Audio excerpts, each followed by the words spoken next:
लेकिन अतीत, वर्तमान और भविष्य को देखकर उसको लिपिबद्ध कर देना, मैं उसे साहित्य मानता हूं।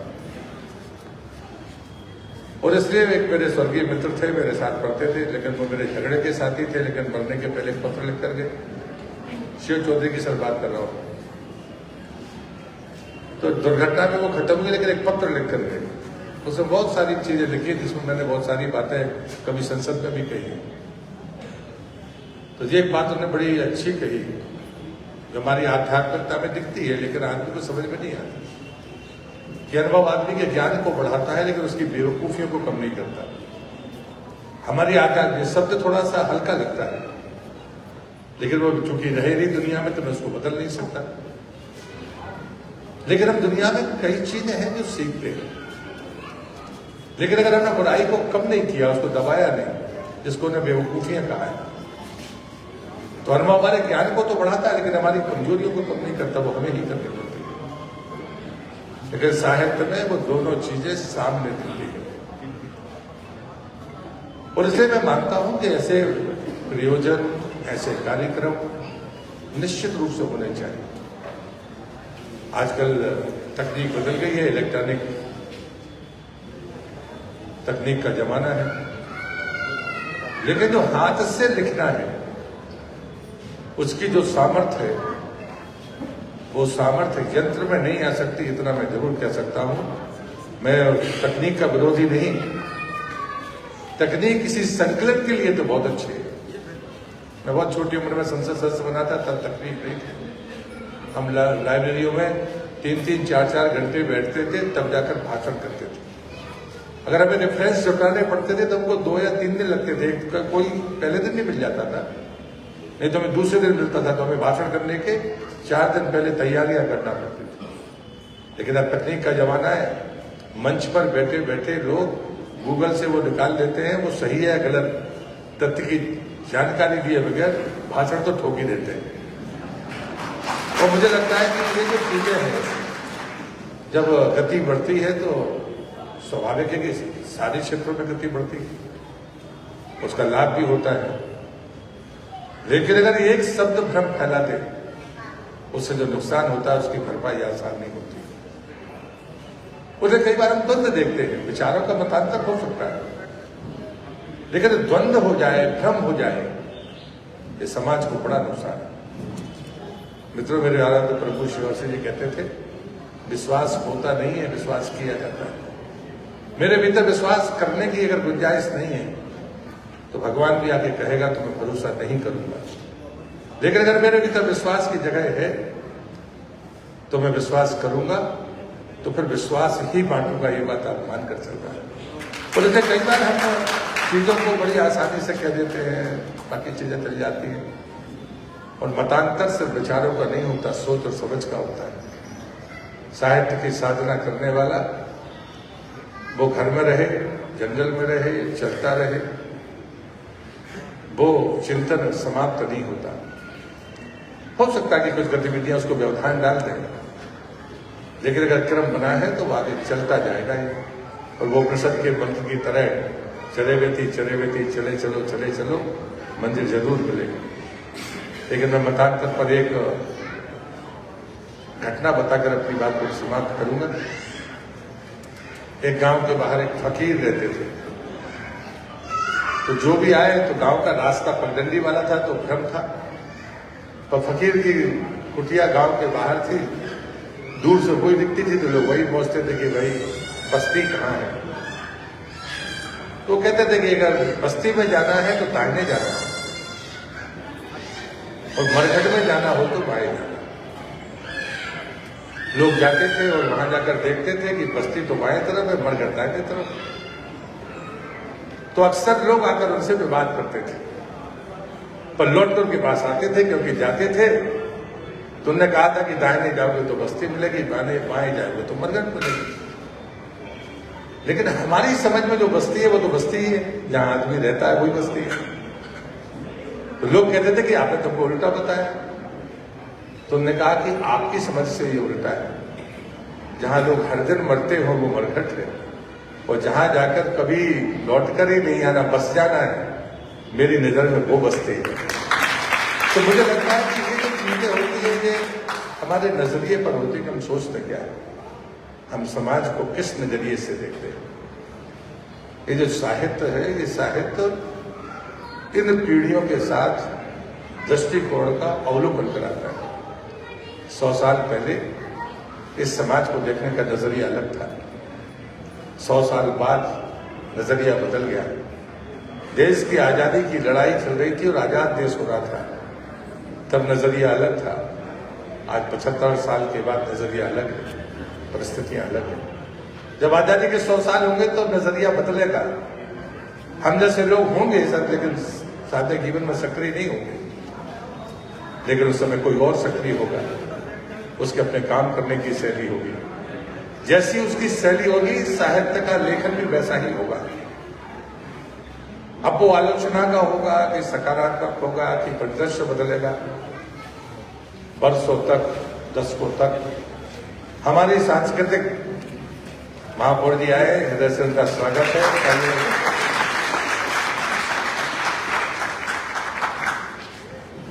और उस समय हम सबको ये तय करना होगा कि इस धारा को आप रोक नहीं सकते। जब देश आजाद हुआ था तब परिस्थितियां कैसी थी, आज परिस्थितियां कैसी हैं, कल कैसी होंगी। और साहित्य सिर्फ राजनेताओं को नहीं देखता, उनकी गतिविधियों को नहीं देखता।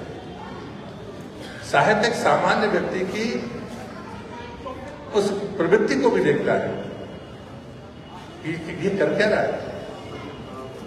मैं एक नर्मदा का परिक्रमावासी हूं, तो मैं जब झाड़ियों में था तो मेरे गुरुदेव मेरे साथ थे। हम 6 लोग थे, हमको 3 दिन से कोई भोजन वगैरह नहीं मिला। लेकिन उस बात को, घटना को मैं लंबी नहीं कर रहा था। तो मैंने कल ही अपने कार्यक्रम में उस घटना को सुनाया कि जब मैं उनके सामने भिक्षा मांग रहा था तो वो आदिवासी थे। दुकानदार ने दुकान बंद कर दी। तीसरे दिन हम सबको भोजन नहीं मिला था। उसने पैसा देकर भी हमको सामान नहीं दिया, क्योंकि उसको नर्मदा के उस पार जाना था, गांव उसका उस पार था, शाम हो गई थी और एक ही नाव चलती थी, वो चली जाती तो वो पार नहीं कर सकते थे। तो उन्होंने कहा कि महाराज जी, वो परिक्रमावासी को महाराज जी बोले, महाराज जी सुबह ले लेना। मैं बिल्कुल सुबह आ जाऊंगा, सुबह मैं आपको दूंगा, क्षमा चाहता हूं, नहीं तो मेरी नाव निकल जाएगी तो मैं गांव नहीं जा पाऊंगा। जंगली क्षेत्र था, लुटने का भी उसका समस्या थी वहां। लेकिन आदिवासी को उसने आटा दिया था। अब मैं तो परिक्रमावासी था, तो मैंने नर्मदे हर उससे ही कर लिया। तो वो गले तक शराब पिए हुए थे और उन्होंने कहा कि अरे ठीक टाइम पर आया, आधा तेरा आधा मेरा। अब गमछा में वो आटा बधा, आधा तेरा। तो मैंने तो कोई भिक्षा की नीयत से नर्मदे नहीं किया था, लेकिन एक सामान ने उसमें नर्मदे हर किया। और तो उसने कहा नहीं यार ठीक टाइम पर आया, आधा तेरा आधा मेरा। तो उठाओ उसको।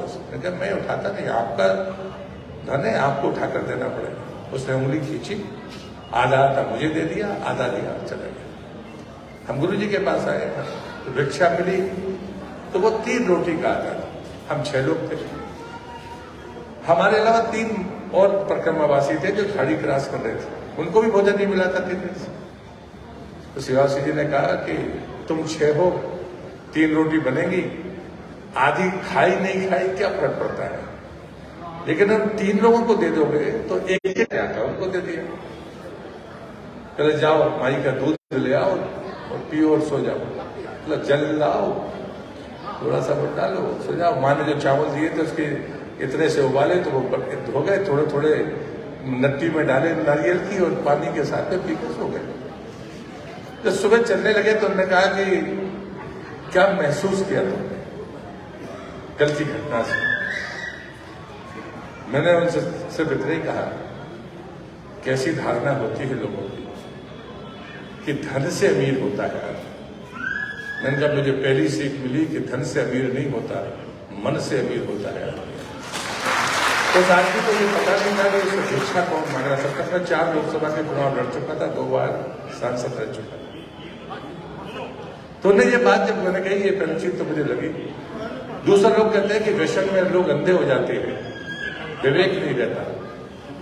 मैंने कहा मेरी दूसरी धारणा टूटी कि एक आदमी गले तक शराब पिए हुए है लेकिन वो अपने धर्म के प्रति सजग है, इसका मतलब है कि उसमें कोई चीज असर नहीं कर रही है, वो कोई और है। और तीसरा मैंने कहा कि जब मैं आया और आपने कहा कि आधी रोटी का आधार नहीं बनता, एक रोटी का आधार बन जाएगा, तो मुझे भी वो सामर्थ्य उसने पैदा दी और आपकी कृपा हुई कि हम भूखे रहने के बाद भी दूसरे को दान कर सकें। जब तक मैंने कहा मैं जिंदगी में जीव रहूंगा इस धरती पर, मैं उससे बड़ा दानी किसी और को मानने के लिए तैयार नहीं। उस अकेले आदमी के भूख 7-8 रोटी की रही होगी, वो अपने आधे भोजन को दान कर देता है जिसको वो जानता नहीं। परिवार क्या खाया होगा परिवार ने मुझे पता नहीं। यहाँ बैठे हुए लोगों से मैं विनम्रता से पूछता हूँ, उसमें मैं भी अपने आप को शामिल करता हूँ। हम अपने दिन भर की आय का आधा दान करने का सामर्थ्य आज भी नहीं जुटा पाए हैं। ये मुझे लगता है कि हमें चीजों को समझना चाहिए, सीखना चाहिए। जब मैं ये बात कह रहा था, कल की बात है बरखेड़ा में, तो एक शिशु मंदिर के प्रांगण में मैं अपनी बात कह रहा था। पता चला कि एक ऐसे व्यक्ति ने जमीन दान दी जिसके पास कुल 2-3 एकड़ जमीन थी, उसने शिशु मंदिर को जमीन दान में स्कूल के देते थे। तो मैंने कहा भैया आज के बाद तेरी कहानी सुनाऊंगा, तो मैं हमने उनका अभिनंदन किया। तो मेरी पहली बात की फिर पुनरावृत्ति हुई कि कोई धन से अमीर नहीं होता, मन से अमीर होता है।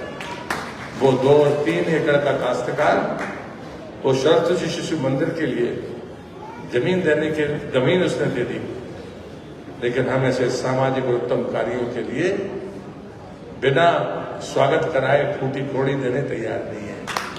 और इसलिए मुझे लगता है कि समाज के लिए बदलाव होने के बावजूद भी जहां सरकारी जमीनों पर कब्जा करने की प्रवृत्ति हो, जहां पर दूसरे की संपत्ति को हड़पने की आदत हो, वहां पर भी कम संसाधन वाले लोग भारतीय संस्कृति की विरासत के साथ जीते हैं। ये घटना इसके प्रमाण है।